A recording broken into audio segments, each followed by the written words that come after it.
చేస్తాడు. అప్పుడు పుట్టుకొచ్చిందే ఈ తెలుగు భాష, హిందీ, తమిళ్, మరి హిబ్రీ భాష, రకరకాల భాషలు అన్నీ. తరువాత కాబట్టి అది. తర్వాత ఫస్ట్ ఓడ నిర్మించిన వాడు ఎవరు అని ఆలోచన చేస్తే నోవాహు కనిపిస్తాడు. ఆదికాండం 6వ అధ్యాయంలో. తరువాత మొట్టమొదటిగా ప్రార్థన చేసిన వ్యక్తి ఎవరు అని మనం ఆలోచన చేస్తే యెహోవా నామములో చేస్తాడు. యేసుక్రీస్తు నామంలో అప్పటికి మొదలవ్వలేదు. యెహోవా నామములో ఏనోష్ ప్రార్థన చేస్తాడు. ఆదికాండము 4వ అధ్యాయం 26వ వచనంలో స్టార్ట్ అవుతది.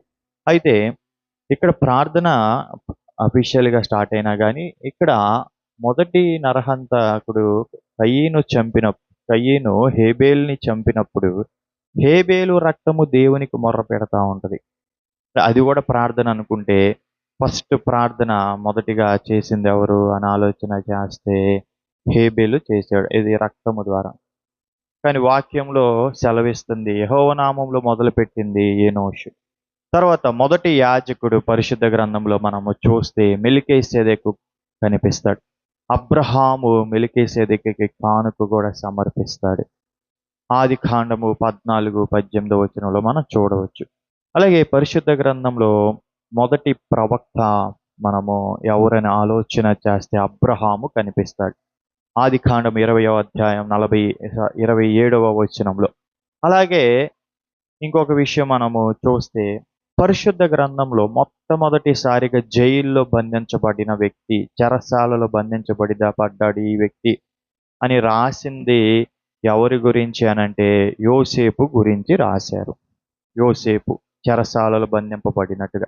అంటే అప్పటికి ఎంతోమంది చెరసాలలో బంధింపబడే ఉండుండాలి. వాళ్ళ పేర్లు మెన్షన్ చేయలేదు గానీ యోసేపు పేరు మెన్షన్ చేశాడు. ఎక్కడ జైల్లో? ఐగుప్తు జైల్లో. కాబట్టి ఈ విషయాలు ఇంకా మనం మొదటిగా ఇంకా ఏ విషయాలు ఎవరెవరు తెలియపరచబడ్డారు, తర్వాత ఏమేమి మొదలైందో కూడా మనం భవిష్యత్తు వీడియోలో మనం చూద్దాము. వీక్షించిన మీ అందరికీ ప్రభు పేరట వందనాలు. ఈ వీడియోలు కొనసాగించబడాలని మీ అనుదిన ప్రార్థనలో దేవుడు ప్రేరేపిస్తే మీకు జ్ఞాపకం ఉంటే దయతో ప్రార్థించవలసిందిగా కోరుతున్నాను. అలాగే దేవుడు మిమ్మల్ని ఏమన్నా ప్రేరేపిస్తే మీ ప్రేమపూర్వకమైన కానుకలు కూడా మీరు పంపవచ్చు. అలాగే మా గురించి, మా పరిచర్యల గురించి మీ ప్రార్థనలో జ్ఞాపకం చేసుకోండి. అనేక మందికి ఈ వీడియోస్ షేర్ చేయమని ప్రభు పేరట కోరుకుంటూ వీక్షించిన మీ అందరికీ మరి ఒక్కసారి ప్రభు పేరట వందనాలు తెలియపరుస్తున్నాను. Thank you for watching.